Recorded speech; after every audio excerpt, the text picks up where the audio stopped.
Vous êtes sur France 24 et vous avez raison. Bienvenue dans votre journal de l'Afrique. À la une ce soir, Cyril Ramaphosa menacé de destitution. La Cour constitutionnelle sud-africaine ouvre la porte à une procédure de destitution à l'encontre du président dans un cadre d'un scandale de corruption décryptage à suivre. Un référendum constitutionnel en juin 2027 suivi d'une présidentielle en octobre. Le calendrier des prochaines échéances électorales sont désormais connus à Madagascar. Nous irons sur place dans cette édition. Et notre focus de ce samedi soir s'intéresse aux enjeux du sommet Africa Forward qui s'ouvre à Nairobi au Kenya ce lundi. Investissement, financement du développement, jeunesse, souveraineté économique. Emmanuel Macron veut relancer la relation entre la France et l'Afrique autour du business et des partenaires économiques. Mais dans un contexte de concurrence mondiale accrue, comment financer le développement africain autrement? Nous en parlons avec Adama Mariko, économiste, secrétaire général du mouvement Finance in Common. On ouvre ce journal en allant en Afrique du Sud où la Cour constitutionnelle a ouvert vendredi la porte à une procédure de destitution du président Cyril Ramaphosa dans le cadre d'un scandale lié à un important vol d'argent liquide en invalidant un vote du Parlement qui s'y était déjà opposé. Les explications de Laurent Bersécher. Un nouveau rebondissement judiciaire, 3 ans et demi après l'abandon d'une procédure de destitution contre Cyril Ramaphosa. La justice sud-africaine a invalidé vendredi un vote parlementaire datant de 2022 qui avait coupé court à l'enquête, rouvrant la porte à une potentielle destitution du président. Le vote de l'Assemblée nationale doit être écarté, car mené sur des bases invalides qui ont empêché les parlementaires d'évaluer les éléments pouvant conduire à une destitution. En février 2020, un ancien membre du renseignement sud-africain avait accusé Cyril Ramaphosa d'avoir dissimulé le vol d'environ 4 millions de dollars dans sa ferme de Falafala. Soupçonné de blanchiment d'argent et d'évasion fiscale, le président avait fini par déclarer le cambriolage, affirmant s'être fait dérober 500 000 dollars qui provenaient selon lui d'une vente légitime de bétail. Un rapport parlementaire le mettant en cause avait finalement été débouté par l'Assemblée nationale, encore majoritairement aux mains de l'ANC.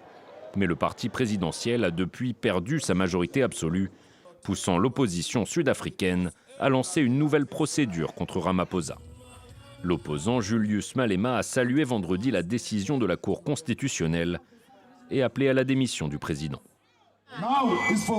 Il est temps que Cyril Ramaphosa utilise sa conscience et démissionne de son poste de président pour faire face à cette procédure de destitution. De son côté, Cyril Ramaphosa a affirmé respecter la décision judiciaire et dit se tenir prêt à coopérer pleinement avec les enquêteurs. On passe à Madagascar où la commission électorale indépendante a dévoilé cette semaine le calendrier des prochaines échéances électorales. Un référendum constitutionnel en juin 2027 suivi d'une présidentielle en octobre. Première étape, une réforme complète du fichier électoral qui démarrera fin juin. L'annonce est scrutée. La CENI, contestée depuis plusieurs mois, vient de renouveler une partie de ses membres. Les précisions de notre correspondante Aurélie Couman à Antananarivo. La Commission électorale nationale indépendante a annoncé 2 rendez-vous majeurs. Le premier, un référendum constitutionnel en juin 2027, puis dans un second temps, une élection présidentielle prévue 4 mois plus tard. Mais avant cela, l'institution doit s'atteler à un chantier monumental, reconstruire entièrement le fichier électoral. L'opération devrait durer 11 mois et tous les fichiers déjà existants seront supprimés. Chaque électeur devra être recensé en porte-à-porte à partir des plus petites subdivisions administratives du pays. L'objectif, 13 à 14 millions de personnes inscrites sur liste électorale, ce qui équivaut à près de 39 000 personnes recensées par jour chaque semaine. Un défi qui interroge les observateurs sur sa faisabilité et notamment en parlant de défi, un autre attend la CENI, celui de rétablir la confiance. Depuis quelques mois, l'institution est vivement contestée, notamment par le mouvement Gen Z qui interroge sur son indépendance. Un événement événement récent a soulevé ces interrogations. C'est la visite de Thierry Rakotonariv, le président de la CENI à Moscou. La Russie en a profité pour proposer son soutien à l'organisation des scrutins 2027. Un déplacement diplomatique donc qui interpelle à l'heure où un rapprochement diplomatique accéléré s'opère entre les deux pays. Par ailleurs, la communauté internationale a validé le délai de transition de 24 mois du pays et l'Union africaine, qui a suspendu Madagascar en octobre dernier, a conditionné la fin de cette suspension à la tenue d'élections crédibles. Il n'y a pas qu'à Madagascar, car en Côte d'Ivoire aussi, les débats font rage. Depuis la dissolution de la commission électorale indépendante, opposition et figures politiques réclament un dialogue national pour définir un système jugé plus transparent et crédible. Au cœur des débats, l'indépendance du futur organe électoral, la révision de la liste électorale et la confiance dans les prochaines échéances démocratiques. On écoute. Il est temps que la Côte d'Ivoire se dote d'un organe consensuel pour ce qui concerne les élections. C'est pour cela que le PPACI appelle solennellement le parti au pouvoir, le gouvernement, à un dialogue. Il nous faut arrêter cette descente aux enfers qui fait qu'à l'approche de chaque élection, le peuple ivoirien retient son souffle. Il faut faire un audit de la gestion financière de cette institution. Et plus particulièrement en 2025, il y avait eu 17 milliards qui ont été votés, que nous avons votés à l'Assemblée nationale. Mais malheureusement, il n'y a pas eu de révision de la liste électorale. Il faut un débat, de manière à ce que ce qui va sortir de cette discussion soit une institution consensuelle. Bon, elle ne sera peut-être pas parfaite, mais il faut qu'elle soit consensuelle. C'est-à-dire qu'elle inspire confiance à tous les acteurs et que nous pouvons donc espérer et que nous aurons tourné la page des violences électorales. On passe à notre focus de ce samedi soir et on s'intéresse aux enjeux économiques du sommet Africa Forward organisé à Nairobi les 11 et 12 mai prochains, c'est-à-dire lundi et mardi qui arrivent, après plusieurs années de tensions diplomatiques et de recul de l'influence française sur le continent. Paris tente de repositionner sa relation avec l'Afrique autour de l'investissement, de l'innovation et du financement du développement au programme du sommet infrastructure numérique, énergie, entrepreneuriat, intelligence artificielle, mais surtout une question centrale, comment financer la transformation économique du continent africain dans un contexte de plus en plus concurrentiel. Et pour en parler, nous recevons Adama Mariko, qui est économiste et secrétaire général du mouvement Finance in Common, qui rassemble aujourd'hui plus de 540 banques publiques de développement à travers le monde. Merci beaucoup d'être avec nous dans ce Journal de l'Afrique. Alors, ce sommet Africa Forward est présenté comme celui du renouveau des relations entre la France et l'Afrique. Est-ce qu'on assiste véritablement à un changement ou de paradigme ou alors à une simple communication ? Il y a effectivement du changement. Si on regarde le dernier sommet de cette nature entre la France et les pays africains qui s'est tenu en France, celui-ci à Montpellier, effectivement. Si on se remet dans le contexte de 2021, c'était aussi une période de crise. On sortait de la crise Covid, en tout cas on y était encore, dans la difficulté que ça représentait pour le financement des États, et notamment des États africains.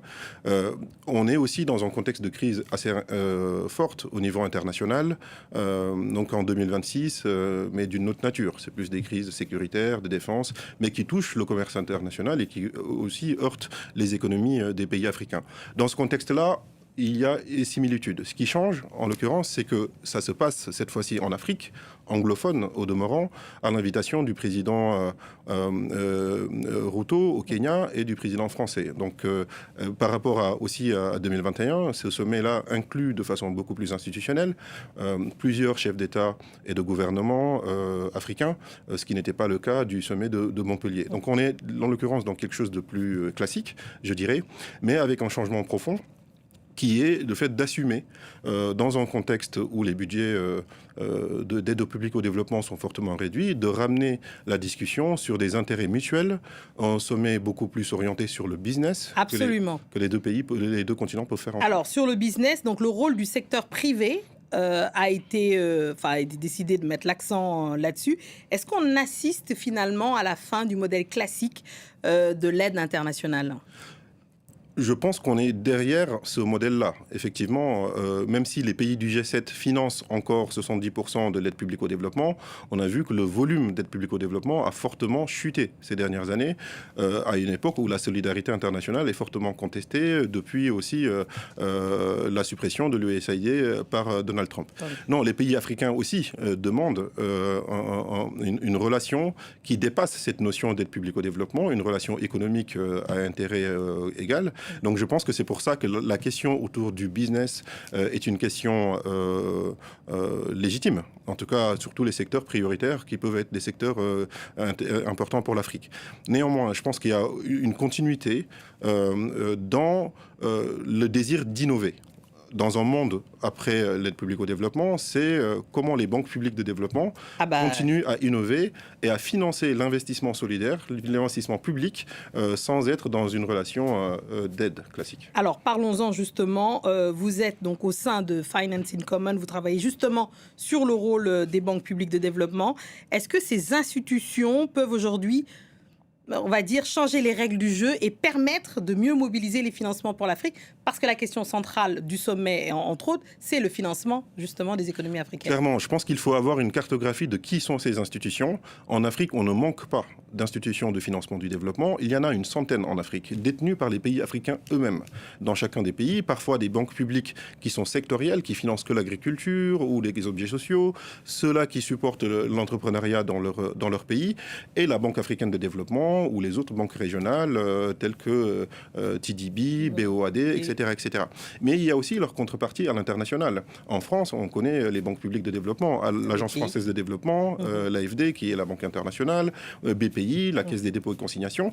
Eux tous ont leurs homologues africains. Donc ils vont tous se retrouver au sommet à Nairobi pour voir justement comment collaborer davantage, comment, en tant que banque publique de développement, on pense le financement de demain en organisant... Donnez-nous des exemples, comment ils vont faire par exemple? D'abord, je pense qu'il faut réorganiser le système. C'est un peu ce que la Banque africaine de développement fait derrière l'initiative NAFAD, Nouvelle Architecture Financière Africaine pour le Développement, qui consiste à dire... On a une banque multilatérale qui a des ressources concessionnelles, elle est notée AAA, c'est une banque qui emprunte à des taux très faibles. Comment cette banque-là peut soutenir la centaine de banques publiques de développement qui sont en Afrique?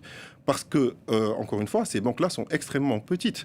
Si le PIB de l'Afrique est moins de 4% dans le PIB mondial, le poids des banques publiques de développement africaines dans le poids des banques publiques de développement dans le monde est de 1%. Ouais. C'est encore beaucoup, beaucoup plus faible. Donc elles ont besoin de rehausser leur capacité d'investissement. Et donc c'est cette collaboration-là que l'on fait dans Finance en commun. Mais elles ont aussi besoin que les règles du jeu soient harmonisées et clarifiées. Donc il y a des sujets de régulation, il y a des sujets d'innovation financière, il y a aussi des sujets juste de coût du capital et de comment on peut veiller à renforcer les marchés des capitaux et à faire en sorte que les agences de notation prennent en compte le rôle des banques publiques dans le financement du développement. Alors le sommet met aussi en avant la jeunesse, les startups, le numérique et l'innovation. Est-ce que ces secteurs peuvent vraiment, on va dire, devenir des moteurs de création d'emplois massifs pour une jeunesse africaine de plus en plus nombreuse et moins formée justement? Est-ce que c'est crédible?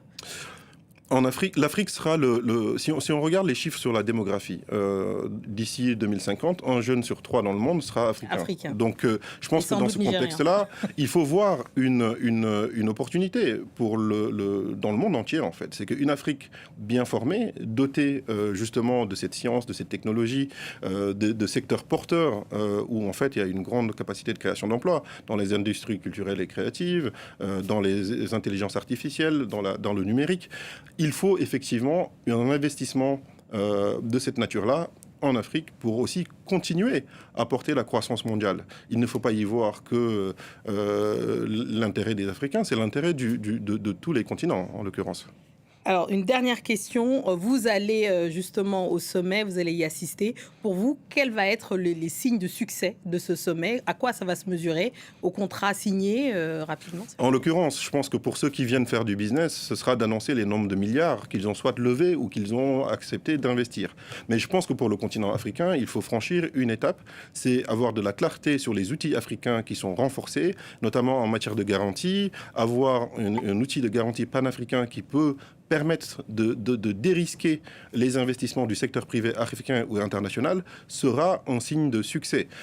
Avoir également, je pense, de la clarté sur comment les banques internationales viennent investir auprès des banques africaines de développement sera également un signe de succès. Et ça, pour le coup, on y est assez confiant. Très bien, vous reviendrez nous en parler. Merci beaucoup, Adama Mariko, d'être venu dans le Journal de l'Afrique. C'est la fin de cette édition. Merci à tous ceux qui nous ont suivis. Et forcément, ce soir, de Dakar à Paris, en passant par Nairobi, parce que tout le monde va à Nairobi ce week-end. Merci beaucoup. Merci à vous. Merci.